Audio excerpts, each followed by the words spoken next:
inteira responsabilidade dos seus idealizadores.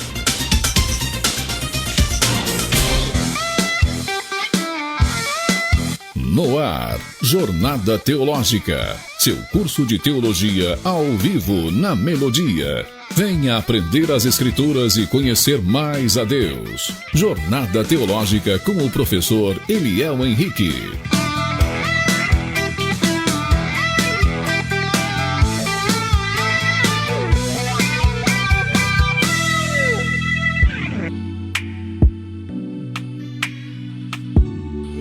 Jornada Teológica. Que prazer e honra estar aqui hoje novamente, segunda-feira, o dia de Jornada Teológica. Uma tarde abençoada na qual vamos navegar e também conhecer personagens históricos, tanto bíblicos como extra-bíblicos. Então você aí que se interessa por história, se interessa por arqueologia, teologia e muito mais, fique ligadinho com a gente. Já mandar um beijo para os nossos alunos que estão ao vivo aí, um grande beijo a todos, que hoje possa ser uma aula abençoada. E você aí também, que está aí ligadinho, seja no Facebook ou depois no YouTube, como também ao vivo aqui na rádio, ó, um grande beijo. Mas vamos orar para a gente começar? Amém? Pai querido, Pai amado, muito obrigado por mais uma tarde que o Senhor tem nos concedido, que o Senhor possa nos abençoar, estar conosco, Pai, nessa jornada, não apenas por conhecimento, mas por entender, Pai, o que o Senhor deseja em nossas vidas. Muito obrigado, Senhor, por tudo, em nome de Jesus. Amém. Queridos, vamos só recapitular brevemente aqui a aula passada. A gente havia falado sobre Maria Madalena, e aí eu expliquei alguns conceitos, né, que eu preciso voltar novamente, para que vocês possam entender agora o final dessa aula, que hoje iremos finalizá-la, sobre Maria Madalena, para na segunda que vem entrar em Judas Iscariotes. Olha que legal, vamos fazer um aparato aí dos apóstolos e discípulos de Jesus. Então vamos lá. Maria Madalena, o que a gente aprendeu? Ela foi uma mulher de Magdala, por isso que o nome dela é Madalena, tá? É um derivado do nome Magdala, uma cidade portuária que do hebraico significa torre de peixe. Então a gente entendeu que ali, naquela região, devido aos achados arqueológicos de 2017, após a ideia de montar um hotel ali, descobriu que Magdala era muito forte na pescaria e na parte de deixar os peixes em conserva para enviar para outros lugares. Também a gente aprendeu que Maria Madalena, ela é a mesma Maria de Betânia, tá? A gente aprendeu assim. Eu creio que para alguns talvez foi um choque, ou até novo, talvez nunca ouviu falar sobre isso, mas possivelmente é a mesma mulher, e apresentamos alguns textos comparando e mostrando que ela é aquela mesma mulher. Outro detalhe, a gente aprendeu que o Papa Francisco, em 2017, ele fez uma homilia, ou seja, uma pregação, afirmando que Maria Madalena não era prostituta e pedindo desculpa pelos anos errados da história da igreja, no qual o Papa Gregório havia dito em uma pregação sua que ela era prostituta confundida com a mulher pega em adultério. E aí no dia 22 de julho é o dia de Maria Madalena, é comemorado em alguns lugares. No Brasil não é tão forte essa festa, mas tem algumas regiões como Rio de Janeiro, alguns lugares do Rio de Janeiro comemoram, São Paulo também tem a sua comemoração, tá bom? Depois, começamos a entender que aqueles textos de João, Mateus, Marcos e Lucas faz um paralelo sobre Simão, que era o fariseu, faz o paralelo da sua irmã, né, Marta, e Lázaro. Só que eu disse que ela viveu uma história difícil e complicada que a gente pode inserir para entender. Então, Jonathan, abre esse slide e vamos começar. Já mandar um beijão aí, ó. Mandar um beijão ao vivo aqui pra minha esposa Jennifer, que tá ali em casa ligadinha também. Mandar um beijão pra todo mundo que está aí conosco. E hoje, nossa aula é a continuação de Maria Madalena, gente. Então vamos lá. Jonathan, pode passar até a última parte ali, pode ir?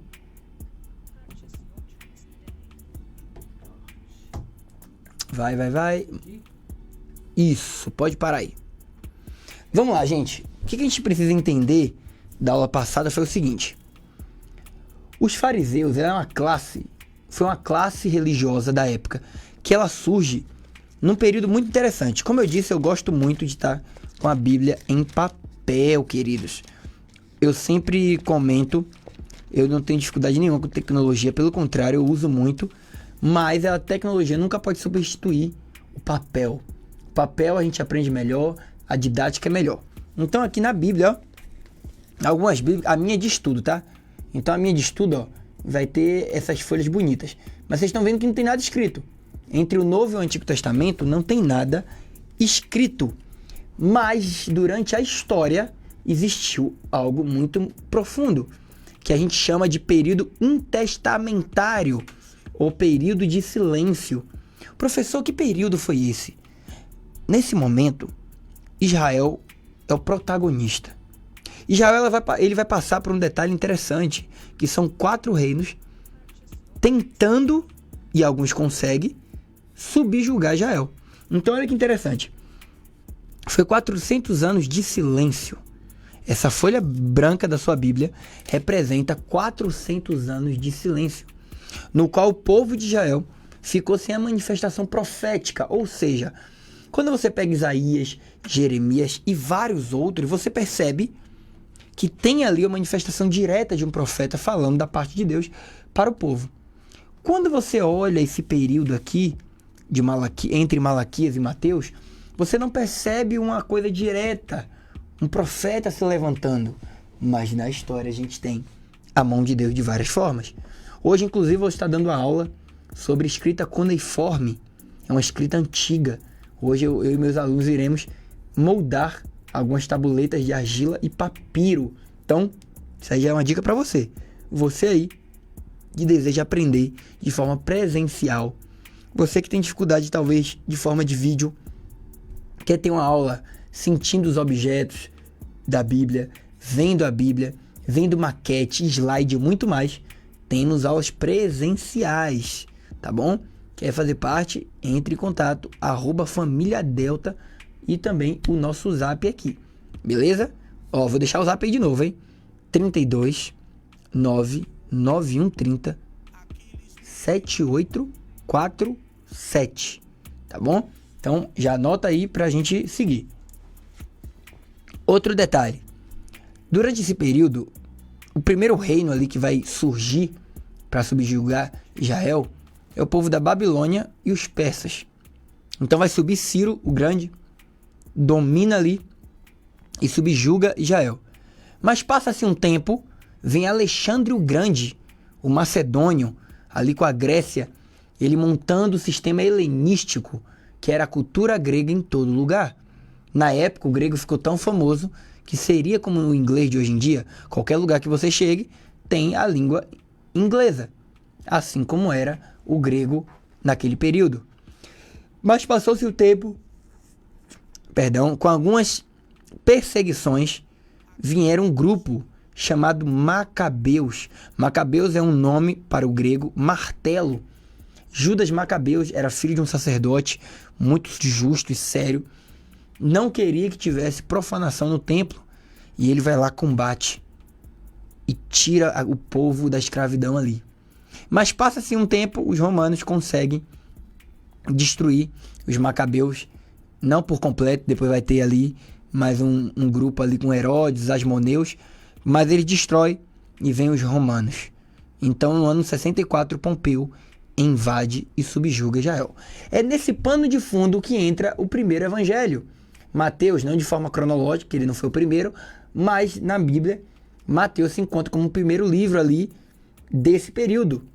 Agora inaugurando a plenitude dos tempos de Gálatas, quando diz que Jesus veio na plenitude dos tempos. E nesse momento, muito importante para nós como cristãos entender a história, Jesus vem e começa seu ministério. Só que nesse período, como eu disse, dos Macabeus ali, foi surgindo algumas pessoas, como os fariseus, os saduceus, os essênios. Os essênios eram uma seita muito interessante, queridos. Eles foram para o deserto é possível que João Batista, né, tem algumas teorias que diz que ele fazia parte dessa seita. Eles foram para o deserto, começaram a escrever coisas da Bíblia, da Torá, ensinamentos. E em 1947 a gente vai achar, chamado de manuscrito do Mar Morto. Lembra que em algumas aulas já falei sobre isso? Esses manuscritos foi dessa galera. Esse mesmo povo é contemporâneo dos fariseus e saduceus. E fariseu, para vocês entenderem onde eu quero chegar com Simão, né, que é descrito aqui no Evangelho como o homem que recebe Jesus ali de uma forma muito péssima. Simão, ele é um fariseu, e fariseu era um grupo separado, não admitia pecadores, entre aspas, em sua volta. Dentro da casa de um fariseu, tudo era muito puro, muito belo, muito santo, perfeito. Um fariseu não andava com qualquer tipo de pessoa. Um fariseu normalmente tinha que ser casado para criar-se uma família e também ter respeito na sociedade. Vai pegando essas ideias aí para vocês entenderem. Um fariseu também ele tinha a cultura de buscar famílias fora. Então lembra que eu expliquei que Magdala estava passando por uma dificuldade muito grande. E alguns fariseus na época estavam trazendo de Magdala algumas famílias que tinham perdido seus maridos devido à guerra. E alguns fariseus casavam-se com algumas pessoas e vinham. Mas, Jonathan, volta de novo lá pra cima, pra onde estão os 4 textos ali, ó. Aí, isso aí, ó. Mais um, sobe aí. Aí. Gente, vamos lá. Peguem a Bíblia comigo. Vamos aí em casa, no seu trabalho, onde você estiver. Pegue a Bíblia comigo. Vamos fazer aqui uma reflexão e aproveitar para folhear nossa Bíblia. Então vamos lá. Ó. Lucas, capítulo 7, versículo 36 ao 50. Diz assim, ó. Convidado por um dos fariseus para jantar, Jesus foi à casa dele e reclinou-se sobre a mesa. Ao saber que Jesus estava comendo na casa do fariseu, certa mulher daquela cidade, uma pecadora, trouxe um frasco de alabastro com perfume e se colocou atrás de Jesus a seus pés. Chorando, começou a gritar. Ao ver isso, o fariseu que o havia convidado disse a si mesmo: se este homem fosse profeta, saberia que nele está tocando e que tipo de mulher ela é, uma pecadora. Vamos agora para Marcos. Olha que interessante, Marcos 14, do 3 ao 9. Estando Jesus em Betânia, reclinando-se à mesa de um homem chamado Simão, o leproso, aproximou-se dele certa mulher com um frasco de alabastro contendo um perfume muito caro, feito de nardo puro. Ou seja, gente, vamos para mais um, rapidinho, só para a gente concluir aqui. Vamos para Mateus 26 agora. Ó, olha que legal. Mateus 26, do 6 ao 13.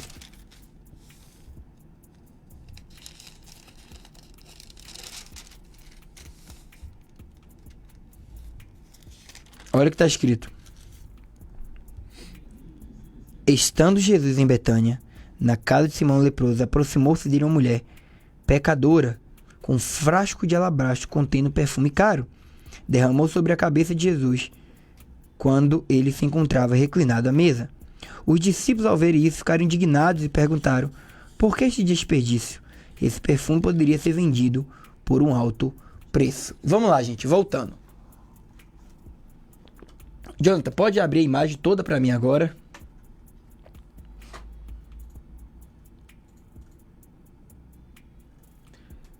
Vamos lá, gente. Ó, a imagem aí tá tudo ok para todo mundo tá enxergando legal?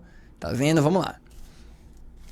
O que eu preciso que vocês entendam é o seguinte: como que é um aparato científico histórico-cultural?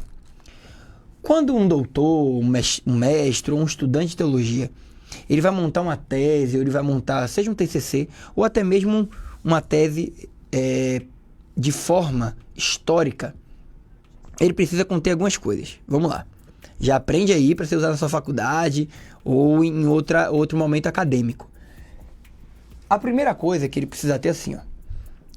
Ele vai pegar vamos supor que eu quero estudar a vida de Maria Madalena, que é o nosso escopo aqui no momento. Eu vou pegar esse texto, vou para o original, vou ver o que o original fala sobre o texto. Depois eu procuro em outros textos antigos referência do que eu quero, ou seja, o paralelo que eu vou fazer agora, ele tem base histórica, como tem base do próprio texto, que vai dar um indicativo do que eu vou falar. E outra, detalhe, gente, essa parte que eu vou explicar agora, desde a minha aula inteira, estou tirando de 3 livros importantíssimos que eu vou indicar para vocês. E aproveito que esses livros estão em promoção, tá? Não estou fazendo mexendo em público aqui, não. Não vou ganhar nada por isso. Rodrigo Silva, A História de Maria Madalena, editora Planeta. Saiu recentemente aí, livro de 400 páginas com imagem de forma histórica e psicográfica sobre ela. Tem F.F. Bruce, Os Manuscritos de Maria Madalena, muito bom também. E Dr. Rothman, ele é o curador dos manuscritos do Mar Morto, também sobre Maria Madalena. São 3 livros fundamentais para você entender de forma concisa e clara Maria Madalena. Retornando aqui para o nosso ponto. Olha que legal. Aqui vai dizer que um fariseu. Já expliquei na cultura o que é um fariseu. Como ele se comporta, como que ele pensa, como que é a sua liturgia e o seu convívio. Então a primeira coisa que a gente sabe é, não pode ter pecador na casa de um fariseu. Ele não aceita. Vocês lembram aquela passagem que diz assim, olha, e os fariseus passando diz, ele come com pecadores e publicanos. É um homem beberrão e glutão. Eles não via com bons olhos essas reuniões com essas pessoas, ou as pessoas encostando. Lembra aquela oração também do fariseu e publicano? Senhor, olha esse homem aqui ao lado, né, todo soberbo. Então o fariseu não anda com pecador.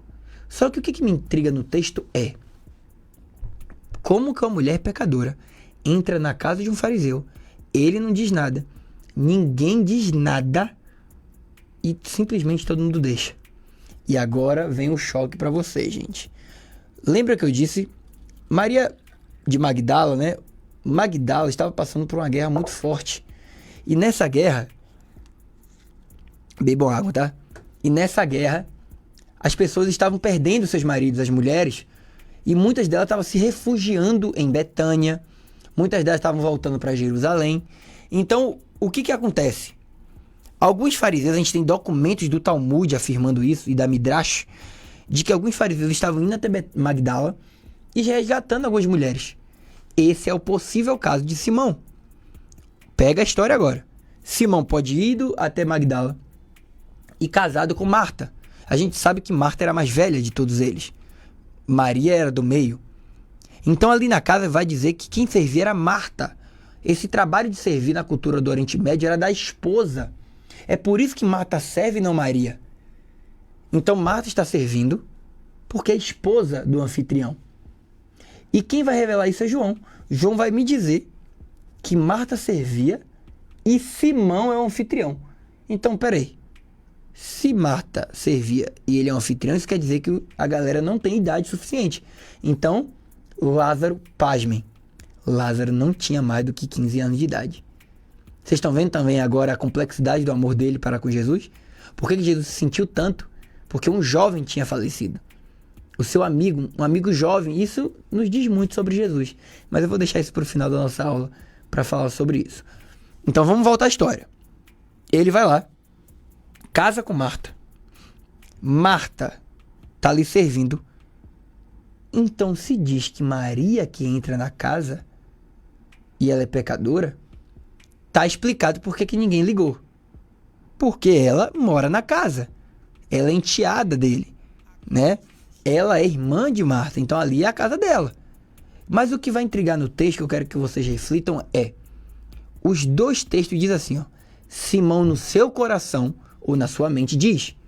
Se ele fosse profeta, saberia que tipo de pecado ela comete. E ela é uma mulher pecadora. Queridos, vamos com a lógica aqui. Com a lógica. Se só ele fala isso, pressupõe que ele sabe qual é o pecado, correto? Agora vem comigo. Se ele sabe qual é o pecado, pressupõe que quem é o causador disso só pode ser ele. E aí vem o choque. Queridos, a probabilidade de ele ter abusado sexualmente de Maria Madalena é enorme. Vai agora o pontapé. Em Levítico vai dizer que a lepra era um dos requisitos para pecado sexual, mentira, roubo e algumas outras coisas. Então, vai dizer que este homem depois vai ter uma lepra. É muita coincidência. Entenderam? Ela entra na casa de um homem fariseu porque era parente. Mas ele é o único que diz que ela tem um pecado. Para ele saber esse pecado, possivelmente ele tem que ser o causador desse pecado.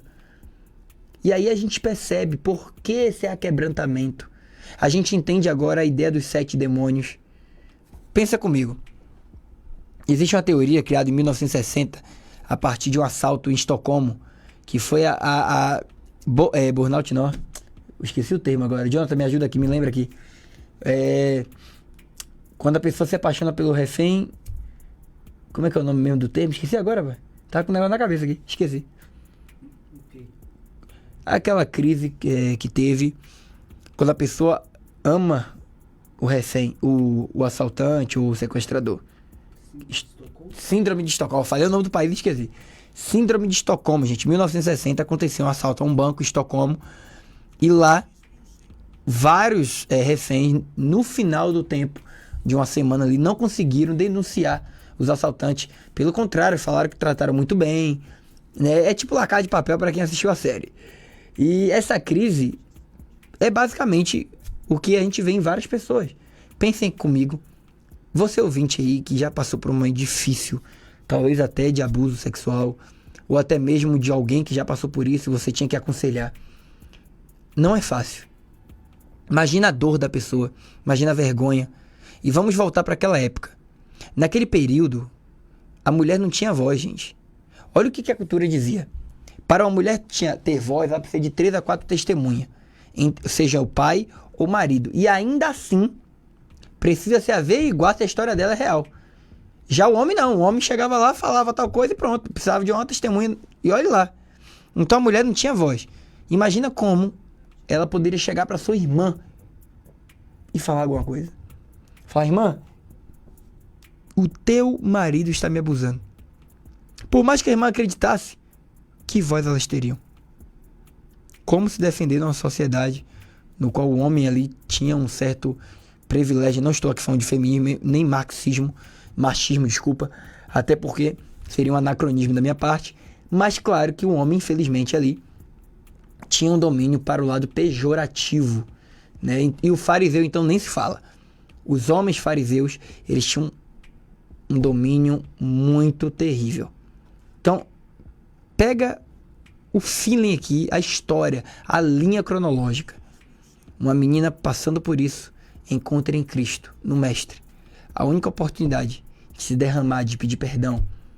Mas um texto depois, na verdade, alguns tempos depois, a gente vê que Jesus parece que expulsa 7 demônios dela.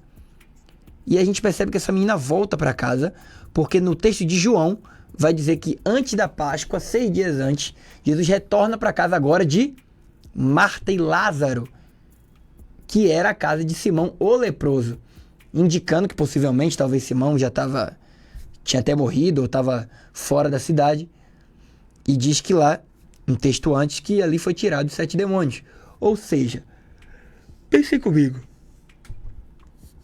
Maria, abusada pela infância inteira, depois ela tem aquele perdão ali, mas infelizmente precisa estar em casa todos os dias e talvez volte os abusos. E aí é um detalhe interessante, gente.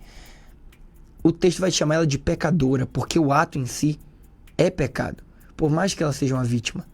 Com o tempo, se acostumar, o achar normal, também, infelizmente, para o céu de forma moral é pecado, por mais que ela é uma vítima. E aí, eu acho que entra a culpa, entra a tristeza. Um tempo depois, Jesus volta e cura ela de 7 demônios e enfermidades. Olha que interessante, uma mulher sofrida, uma mulher que passou por muita coisa, foi dela que veio a promessa de que ela veria o mestre, a primeira a ver o mestre. Dela seria lembrado por vários anos e vários séculos na história.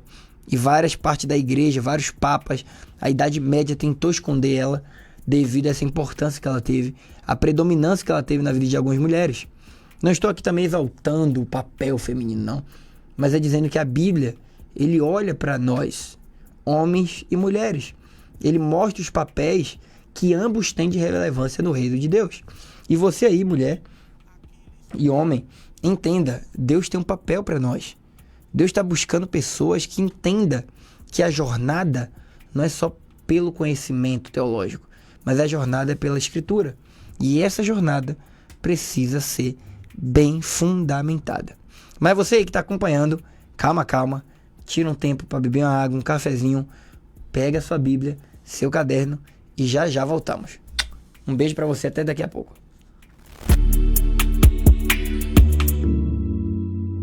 O colesterol alto pode matar e os cuidados devem começar na infância para evitar graves problemas na fase adulta, como doenças cardiovasculares, infarto do miocárdio e acidente vascular cerebral. Crianças entre 2 e 8 anos que possuam pais ou avós com históricos de doenças cardíacas ou de colesterol alto devem ter seu colesterol dosado. Entre os 9 e 12 anos, toda criança deve ter seu colesterol avaliado. Se o LDL colesterol ou colesterol ruim de seu filho estiver acima de 130 mg por decilitro, procure seu pediatra ou endocrinologista. O colesterol alto de seu filho não é brincadeira. A infância e a adolescência são fases importantes na prevenção das doenças do coração. Melodia, esta é a Rádio Gospel que tem o maior número de ouvintes de todo o Brasil. Esta é também a emissora que conquistou a maior fidelidade de ouvintes de todo o país. Esta é a sua Melodia.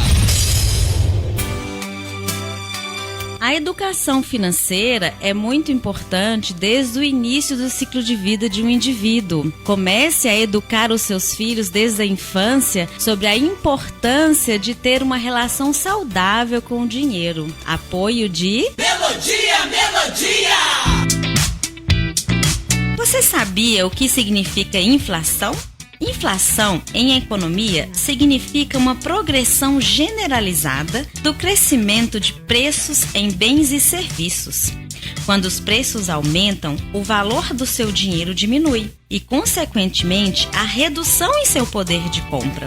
Ou seja, há uma desvalorização do seu dinheiro ao longo do tempo. Apoio... Melodia! Melodia sabe o quanto é importante te deixar bem informado.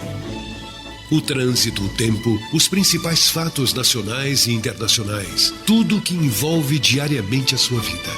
A gente vai atrás da informação para você ganhar tempo.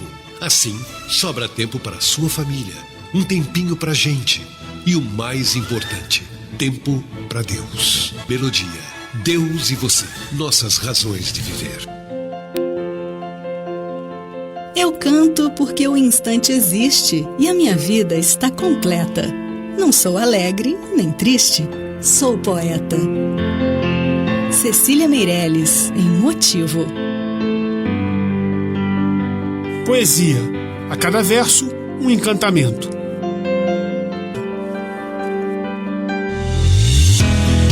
Quando você decide doar órgãos, decide salvar vidas. Seja como for, manifeste sua vontade para a sua família. Somente ela pode autorizar a doação. Eu tenho 5 anos e sou filha única, mas eu vou ganhar irmãozinho quando tiver 10. Esse é meu pai. E ele vai me matar quando fizer 16. É que ele gosta de correr na estrada e ele corre muito. Minha mãe e meu irmão também vão se machucar, mas eles não vão morrer. Minha mãe nunca vai perdoar ele. Quem sou eu? A estatística. 94% dos acidentes fatais são causados por falha humana. Ou a gente muda de atitude ou vira estatística. O Otávio é vacinado contra a poliomielite. A Alice é vacinada contra a poliomielite. O Heitor também. E sabe quem mais? O Gabigol. Para me tornar o campeão, eu precisei de muita proteção. Vacinas protegem contra a poliomielite, uma doença grave que pode deixar sequelas. Pais irresponsáveis, se ainda não vacinaram os seus filhos, vá até uma unidade de saúde. Vamos vacinar e proteger nossos campeões. A cada hora eu tenho mais ou menos uns 320 novos filhos. Eles vêm ao mundo tão parecidos e no instante já estão tão completamente desiguais. Por isso, ajude na educação dos seus irmãos. Faça isso por mim, sua pátria mãe. Faça isso por nós, porque só quando todos meus filhos tiverem uma educação de qualidade mesmo, aí ninguém segura vocês. Aí ninguém me segura. Educação para todos. Todos pela educação. Economorte Atacadista. A economia para o seu lar está aqui. Macarrão Petian comum 400 gramas espagueto, R$1,79. Molho de tomate 300 gramas sachê tradicional, 99 centavos. Arroz parbolizado Tia Maria 1 kg, R$4,98. Feijão carioca baiano 1 kg, R$3,68. Aqui você economiza de verdade. Avenida Brumado 2295 Bateias, Vitória da Conquista. Ofertas válidas até terça 12 de novembro. Economorte.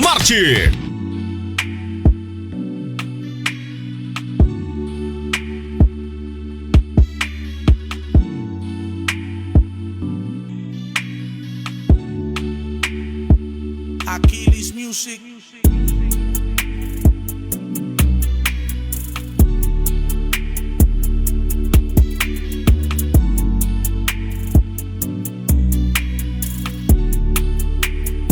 Purchase your tracks today.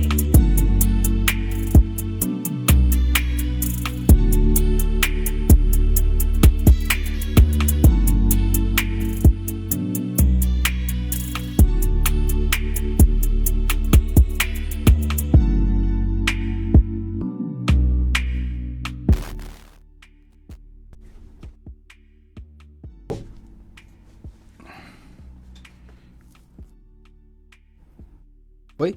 Vamos lá, galera, voltamos a todo vapor.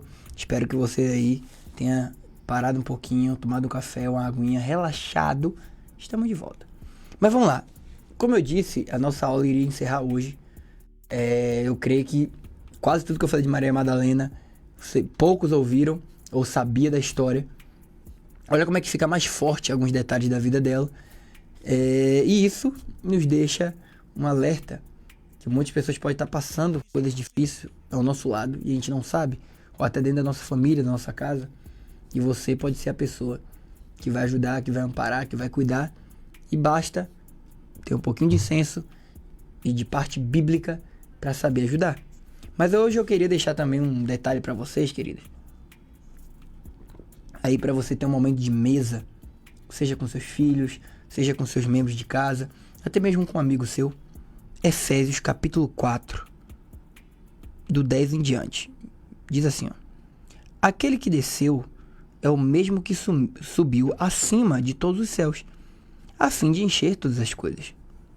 E ele designou alguns para apóstolos, outros para profetas, outros para evangelistas, outros para pastores e alguns para mestres, com o fim de preparar os santos para a boa obra do ministério, para que o corpo de Cristo seja edificado, antes que todos alcancemos a unidade da fé e do conhecimento do Filho de Deus, e chegamos à maturidade, atingindo a medida da plenitude de Cristo. O propósito é que não sejamos mais como crianças. Olha que interessante. Por que eu gosto desse texto? Porque esse texto é o que norteia a jornada teológica. Você aí que está me ouvindo e me vendo, precisa entender que existem 5 dons que precisam ser explorados dentro do seu coração. Deus, Jesus, nos capacitou com uma das 5 habilidades. Professor, capacitou quem? Todo ser humano, homem e mulher. Todo mundo nasce com algum dos 5. Eu quero que você não se confunda e nem fique espantado com os termos usados aqui de forma masculina, tá bom? Porque aqui no grego não vai levar só para esse lado, mas vai levar para ambos. Então entenda que aqui não está dizendo de título e cargo em igreja, está dizendo de dom. Não está dizendo aqui que é ser apóstolo. Não está dizendo que é ser uma pastora ou pastor. Não está dizendo para ser um apóstolo ou um apóstolo. Não. Mas é o dom, é a habilidade que isso te dá. Você que nunca entendeu, quero explicar um pouquinho. Vamos lá. O que é um dom de apóstolo? É aquele que tem a noção de construir. Ele constrói, ele edifica um ministério. A gente percebe Paulo fazendo isso. Ele monta a igreja, edifica uma liderança e sai. Hoje, quem que a gente pode ver aí como de forma secular que pode ser um dom de apóstolo? Os arquitetos, os construtores. Já percebeu essa galera? Como é a facilidade de construção? Como que eles conseguem deixar um alicerce, não só de forma física, mas como é que eles conseguem deixar equipes e montadas? Depois a gente tem aqui também, ó, os profetas. Eu vou confessar que existem duas linhas, tá, teológicas. Eu sou adepto de uma. O continuismo e o aliancismo. O que são essas correntes teológicas? O continuismo acredita que continua os dons proféticos até hoje. O aliancismo acredita que foi até aquela época, hoje em dia não tem mais. Eu não creio assim. Eu creio que até hoje o Espírito Santo atua e os dons também atuam junto. Mas eu tenho a certeza e sei disso, que o de profeta é um dom que a gente não vê com tanta frequência. E o motivo está bem claro, né, Jonathan? Profetada. Os caras usando magia no púlpito. Os caras pagando de Houdini. Fica difícil também um dom de profecia. Tá forte, né? Hoje em dia a gente vê o cara, eu vou sortear, eu vou adivinhar seu CPF. Não estou dizendo isso aqui de forma brincalhona ou galhofada, mas é uma realidade que estamos vendo nas igrejas. As pessoas brincando com dons que era para ser transmitido para o Senhor. Então, olha que interessante. O dom de profeta aqui, a gente tem uma pessoa muito interessante na Bíblia que a gente pode usar de parâmetro. Barnabé. Barnabé, olha como profeta, gente. Ele olha de forma muito mais incisiva. Paulo. Ninguém deu crédito para Paulo. Todos os apóstolos e discípulos de Jesus, cheio de medo de Paulo, Barnabé fala, peraí. Eu vou discipular ele. Barnabé chama Paulo e passa ali quase 10 anos com Paulo, discipulando, tratando, chamando para perto, exortando e ensinando como um bom profeta. Também a gente vai ver os evangelistas. O que é evangelista, gente? É aquele dom. Sabe aquela pessoa que fala com qualquer pessoa e convence? Rapaz, ela encosta. Encostou, acabou. A pessoa fala, rapaz, eu tô há 20 anos falando com meu pai e não se converte. Veio Jonathan, falou, se converteu. Dá raiva às vezes. Provavelmente essa pessoa tem um dom de evangelista. Não estamos dizendo que ela vai... Hoje eu sei que já tem o título evangelista, mas tirando o título, a ideia do dom é, essa pessoa já tem uma aptidão inata de falar de Jesus ou de algum assunto e a pessoa se aproximar. A gente vê N pessoas assim, né? O outro é o pastor, os pastores. Aqui, de novo, não está fazendo sentido ao cargo. O que é um pastor? Já viu aquela pessoa que ela arrebanha pessoas ao lado dela? John tá aqui parado. John tá parado, vem a galera assim do seu lado aí. E começa a se abrir. Já viu aquela pessoa que se abre e fala assim, por que essa pessoa começou a contar a vida dela, gente? Não sei você aí. Se você sente isso, você possivelmente tem um dom de pastor. O dom de pastor é de atrair pessoas. As pessoas só querem chegar perto de você. Olha pra você e fala assim, rapaz, senti confiança no Carlyle ali. Acho que ele é um cara de confiança. Esse é o dom de pastor. E o que eu mais gosto, e eu vou ser suspeito de falar, porque é o que eu busco, é o que eu creio que eu tenho, é o mestre. O mestre você vai ver isso em palestrante, professores, né? Eu tô falando na parte secular. Se for da parte cristã, precisamos usar isso para a edificação do corpo. O que é o mestre, gente? Literalmente Paulo. Paulo, Apolo, Timóteo. Timóteo é um pouquinho ali, né, de mestre com pastor. Mas é aquele que consegue ler, ver, estudar qualquer coisa e explicar de uma forma muito palpável, muito simples. Esse é a habilidade do mestre. Então, quem tem isso já nasce com a predisposição para o estudo, para alguns assuntos específicos. Só que na hora de ele falar o assunto, ele consegue deixar claro para as pessoas. Então talvez as pessoas sozinhas não conseguem entender. Quando o mestre abre a boca, todo mundo entende. Então é muito legal o dom de mestre. Por que eu estou pontuando isso aqui?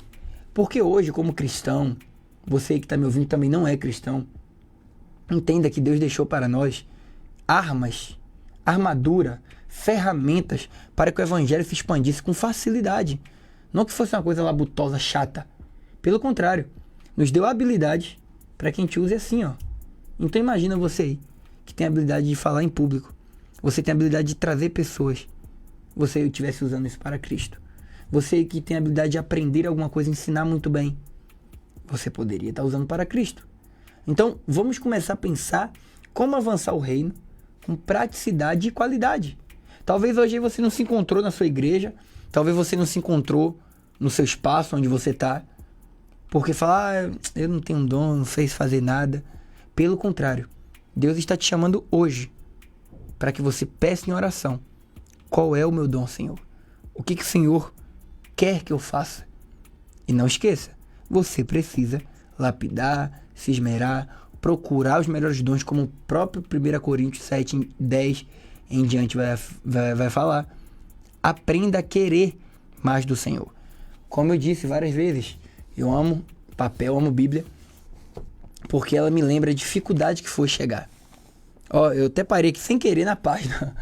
Tá vendo essa imagem aqui, ó? Isso aqui, gente, é um ostráculo, um cuneiforme. O que era cuneiforme? Era um material de argila, no qual eu vou ensinar hoje para meus alunos presenciais. E ali, com esse material, eles escreviam cartas, livros. Anos depois foi para pedra, depois para o papiro, pergaminho, até ir para o papel que a gente conhece hoje. Então custou muito a Bíblia chegar até nós. Então vamos começar a valorizar o que Deus nos deu. E você aí também que não é cristão, talvez está me ouvindo, ou talvez nem acredite em Deus, ou acredita, mas não é cristão, entenda, tem algo importante para você na Bíblia. Esse livro mudou a perspectiva do Ocidente e do Oriente. Então é algo importante. Será que não valeria um pouquinho do seu tempo, do seu esforço, do seu financeiro para comprar livros, bíblias ou cursos, quem sabe? Então vamos avançar o reino de Deus. Porque está tudo aí. Assim como Maria Madalena, em uma oportunidade ela entendeu que ali era o dia da cura. Ela entendeu que ali era o dia de renovo dela. E ela se joga aos pés do mestre, sem olhar, sem ligar para nada. Mas ela entendeu que Jesus era a cura. Que Jesus era a única razão e saída da vida dela. E talvez estou falando para alguém que está passando alguma dificuldade, até algum abuso, como ela passou, até algo ruim. E Jesus é a sua solução. Mas Jesus usa pessoas. Talvez esse curso é um momento para você refletir sobre sua vida. Entender que existe pessoas de confiança. Você só precisa procurar. E lembre, seu Pai sempre está presente, que é Deus. Queridos, sempre é uma honra, um prazer acompanhá-los nessa jornada teológica, nessa teologia na mesa, no qual estamos juntos aqui em uma mesa. E eu espero que na sua casa você também use a sua mesa, não só para se alimentar fisicamente, mas espiritualmente. Pega esse conselho de Charles Spurgeon, disse hoje mais cedo no debate: quem não aceitar bons conselhos da Bíblia, irá aprender com as consequências. Então, a jornada está aí, seu professor também. Um grande beijo, até segunda, Judas Iscariote.